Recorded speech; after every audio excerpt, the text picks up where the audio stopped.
Hello students, आज हम करने जा रहे हैं nutrition in amoeba. This is our second chapter, utilisation of food of 7th class. बहुत ही सिंपल है। सबसे पहले हम समझते हैं कि अमीबा क्या है। तो अमीबा आप किसी भी तरह से ये मेम्ब्रेन बाउंड स्ट्रक्चर बना ले, ये आपका क्या बन गया, बहुत ही प्यारा अमीबा। कोई फिक्स बाउंड्री नहीं होती इसकी, सेल मेम्ब्रेन फ्लेक्सिबल है, आप कैसे मर्जी इसको प्लॉट कर सकते हो। तो फर्स्ट ऑफ ऑल ये टर्म माइंड में रखनी है। इसके सेंटर में होता है एक छोटा सा न्यूक्लियस और इसके साथ ही साइड्स में होते हैं वैक्यूल्स। क्या होती हैं? वैक्यूल्स। ये बबल्स लाइक स्ट्रक्चर होते हैं। जब इनमें फूड आ जाता है तो हम इनको कह देते हैं फूड वैक्यूल, अदरवाइज आप सिंपली वैक्यूल्स का नाम इनको देते हो।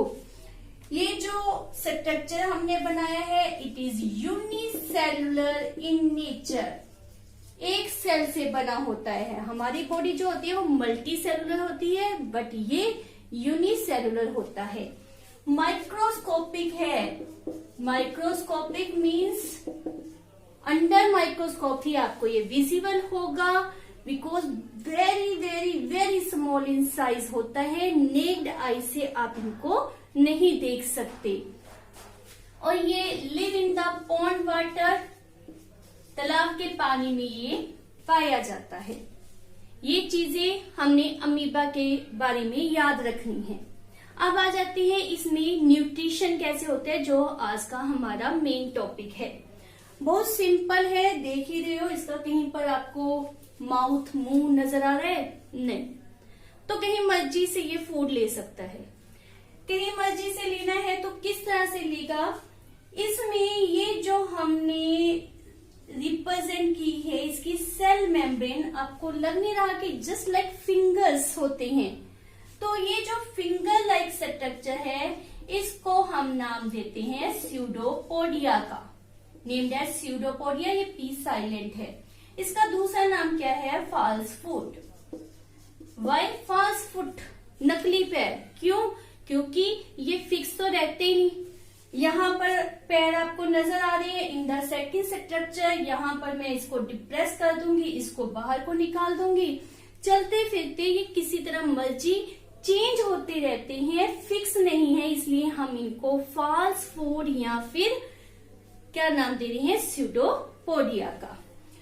अब करना क्या होता है कि मान लेते हैं कि यहाँ पर कोई इसके खाने के लिए एनिमल, कोई कीटाणु, कोई जीवाणु, कुछ भी प्रेजेंट है। कोई भी animal small in size present है, तो ये अपने नकली पैर से मूव करता हुआ यहां तक पहुंच जाएगा। मूवमेंट में ये जो स्यूडोपोडिया होता है इसकी हेल्प करता है। साथ में फंक्शन कर लेते हैं कि what is the function of pseudopodia. तो ये मूवमेंट में हेल्प करता है and in capture of food. Clear? जब ये इसके नजदीक पहुंच जाएगा तो ये जो अमीबा है इसके around cup like structure obtain कर लेगा और इसको अपने इनसाइड ले जाएगा। Inside the cup like structure made by the pseudopodia. ये इसके अंदर आ गया। अब ये बाहर को नहीं भाग सकेगा। ये आप देख ही रहे हो कवर अप हो चुका है। तो इन द नेक्स्ट स्टेप क्या होगा? ये अपनी इस मेम्ब्रेन को इसके ऊपर यूं डाल देगा। समझ रहे हो? ये मेम्ब्रेन अगर इसके ऊपर इस तरह से आ जाती है तो क्या होगा? ये जो फूड पार्टिकल है that come inside the body of the amoeba. तो अगले स्टेप में क्या होगा? ये जो फूड था वो इनसाइड आ गया और किसी भी वैक्यूल में चला जाएगा। तो वो बन गया हमारा फूड वैक्यूल। क्लियर? इसने इस पार्टिकल को क्या कर लिया? एनगल्फ, अपने अंदर ले लिया। अब ये फूड वैक्यूल के अंदर बहुत सारे डाइजेस्टिव एंजाइम्स होते हैं। एंजाइम का काम क्या होता है कि वो कॉम्प्लेक्स फूड को ब्रेकअप करके सिंपल फूड में कन्वर्ट कर देते हैं। कैसे कन्वर्ट करते हैं? They release digestive juice. वो डाइजेस्टिव जूस जो होता है वो इन कॉम्प्लेक्स फूड पार्टिकल को, इस पूरे कीटाणु को ब्रेक डाउन करता है और उसको सिंपल फूड में कन्वर्ट कर देगा। अब जो फूड है इसके अंदर सिंपल मॉलिक्यूल में कन्वर्ट हो गया। जब कन्वर्ट हो गया तो एब्जॉर्प्शन के लिए वो फूड जो है वो यहां पर प्रेजेंट, इसको क्या कहते होते हैं? साइटोप्लाज्म। न्यूक्लियस के अराउंड जितना भी लिक्विड होता है उसको हम कहते हैं साइटोप्लाज्म। तो वो साइटोप्लाज्म में आ जाएगा। समझ रहे हो? जो फूड है वो सिंपल मॉलिक्यूल में कन्वर्ट हो गया।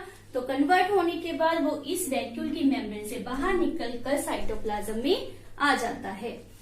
साइटोप्लाज्म में आने के बाद that is utilise to produce energy. इस एनर्जी की यूज किसके लिए होती है? फॉर द रेस्पिरेशन, क्योंकि इसका काम है सांस लेना, as well as for the growth. तो उसके लिए ये अपने फूड को यूटिलाइज करता है।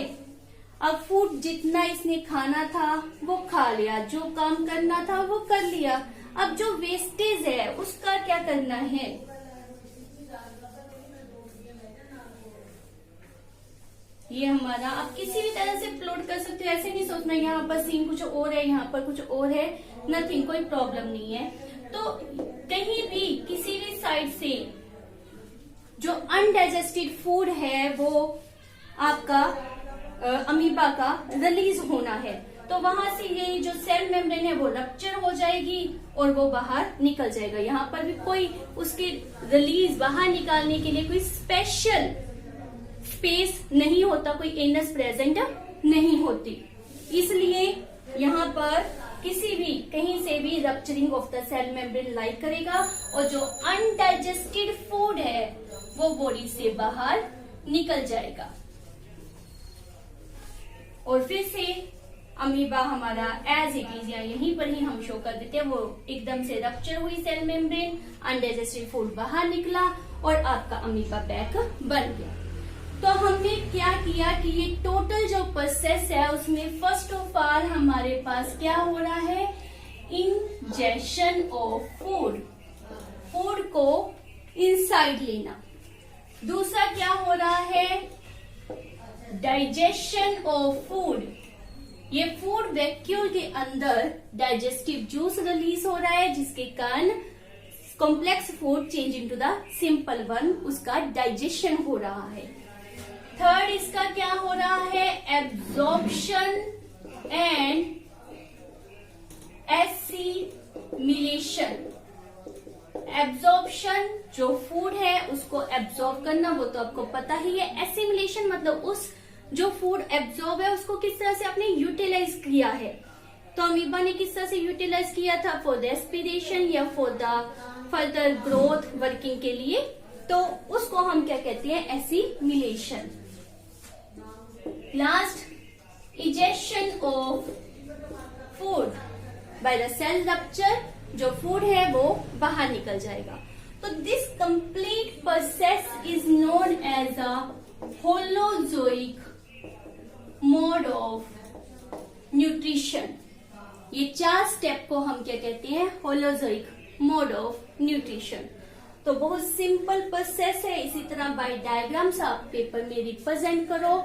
आपका ये क्वेश्चन एस्टिमेटली 3 मार्क्स में आता है और बिल्कुल सिंपल आसान है। इन स्टेप्स इसको याद रखो कि किस तरह से आपने मेंशन करना है। होपफुली आपको ये समझ आया।